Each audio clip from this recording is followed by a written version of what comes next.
Hey guys, welcome back to my channel. So one person I did not think I would ever do commentary on is my dog, Keita Rose. Now, I do celebrity gossip content, but because Keita is a very, very big influencer, and this story gonna get very long and very descriptive because Keita loves to go into a rant when she want to talk. And I've never seen her posted on site in a negative view. Now, mind, this is not against Keita by no means. This is strictly on the podcast, tonight's conversation. Now, mind you, I only see the clips. I don't actually watch the podcast. But to find out that Keita Rose and Randy Rosario have been kicked off of the podcast, because I do watch Anton Daniels. He's a YouTuber that's on YouTube, obviously. He primarily talks about political things, but he also gets into other topics, and he has been on a conversation with Keita Rose. So that being said, Keita gets into a little bit what's going on, and then gets into can I say the word abuse? Yeah, mind you, what you're going to see is not her getting into what's going on at the moment, because she's going to do episodes later. This is part one of this conversation. But baby, when I tell you she's into it, she is into it. Let's talk about it. Hi, and welcome to episode 1 of Who the Fuck Did I Work For? So because I'm unemployed, this is my content now. So if you like content like this, like, share, subscribe.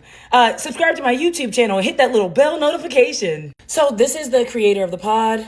This is Randy Rosario, Mike the Poet, Trip Fontaine, Fine Ass Keita Rose, and Mojo Dojo! A lot of you guys are like, well, I don't care about this bitch or that bitch. Where's my favorite? Oh, shit, there she go to your favorite. She be dropping them gems. This is Keita Rose. She got Randy out quick, fast. She said, I want your spot.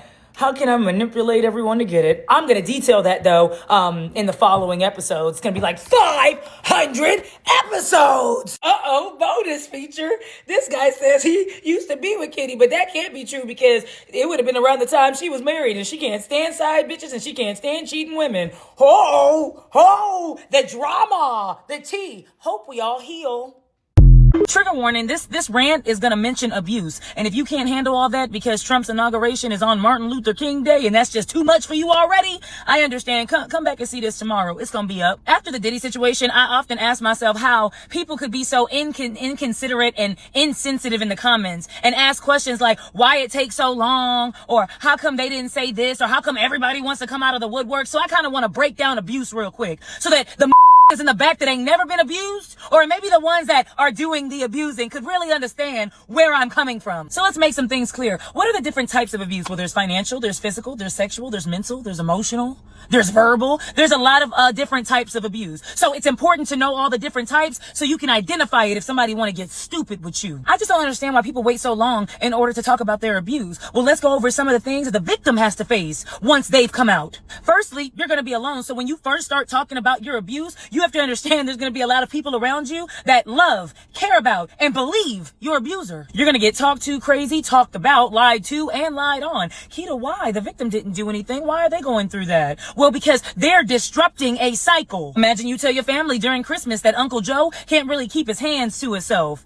Well, now you're the one that's ruined Christmas. The burden falls on the one who talks. Remember that. See, it's up because the people that love your abuser have to now choose between believing you and enabling them. So the hard part is done, right? Saying it, getting it out there. But now you have to do the harder part, which is prove it. Then you notice everybody around you that had the same opinion, had the same experience, gets the same feelings about said person, said abuser. You'll see them cower down. You'll see them shut the up. Why? Because everyone gets rowdy when we're talking about it. Yeah, that happened to me. Yeah, we can't stand for this. Yeah, who do they think they are? Until it's time to really stand on business and mean what the you say. And you'll see that 99% of the who had a problem before don't know what you're talking about anymore. So now you're jealous, bitter, angry, broke, money hungry, or whatever else the abuser's going to call you to then paint themselves more credible. You can't listen to such and such because did you know? In my cases, did you know that she suffers from mental illness? She's crazy. And you know what? The all right. Victims have to answer questions like, well, if the abuse was so bad, why didn't you leave earlier? And to that I'd say it depends on what's connected to the abuse. Some people's abusers are tied to everything they have or everything they've ever known. Imagine being like, I know Ashton owns everything in your bank account and he owns the house and the car and custody of the kids and everything that's ever been near or dear to your heart, but just walk away. Fuck you, Jan. You walk away. I'm staying. I'm gonna figure this shit out. Here's some scary ass truths that victims have to face before they confront their abuser. People might not believe you. People might talk shit. Everybody might turn against you. You might get sued and then have to be abused and pay. Might get diddied. Everybody has pneumonia. Victims have to hear shit like, you don't look abused. You look okay. You don't look sad or mad. Okay, well, let me just go home and shit on myself. Rub it all over. That way I just look like I feel inside. Victims get to see abusers play victim. And a lot of your faves are so good at playing victim. The image is like, mwah, chef's kiss. A couple things victims need to understand. And if you ain't clocked nothing else this whole video, go ahead and clock this. You don't get any reward for shutting the up. What, Keita? That doesn't even make sense because you just said what could happen to the victims by speaking out. Absolutely. But also what could happen to a victim by shutting the up is the abuser gets to keep going and keep abusing and they don't stop. So someone has to say something. And lastly, but most importantly, let's talk about after something traumatic happening, the victim having to heal. Whilst a lot of the times, whilst watching their abusers shine. And don't worry, abusers are never alone. A lot of the times they shine with the people that enable the abuse. Because abuse is okay as long as you benefit. As long as you benefit. My abuser says that everybody has a price. All those things are important to consider if you want to confront your abuser, if you want to start speaking out about your story. I'm ready to confront mine. So I think it's time that we have a real conversation. Now, one thing about Keita always has some receipts. Keita always gonna break it down. Keita gonna tell you what's up.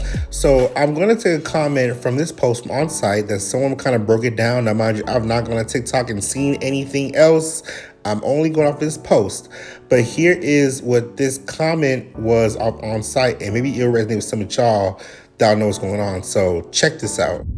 So mind you, you'll probably only understand this receipt if you know about tonight's conversation and the cast. So let's get into it. So basically, Ace hasn't been paying the women, including Kitty, Randy, and Keita. The panel also has to pay for their own flights, the people that come with them, flights, hotels, etc. When Keita spoke out, her address was leaked, and the women Ace is having sex with. Hello? Not leaking stuff. Feel like it's okay to harass Keita and text her because he gave her number out, which is dead wrong.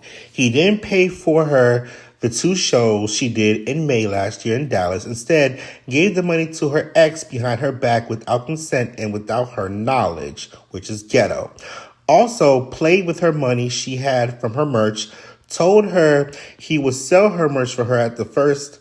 She said no, but he kept at it and gave in. Then he didn't give her the money for her merch. Again, ghetto.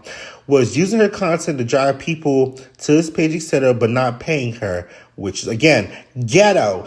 Kitty was being shady friend, playing both sides. We don't like somebody who plays both sides, unless you're doing it for the right reasons.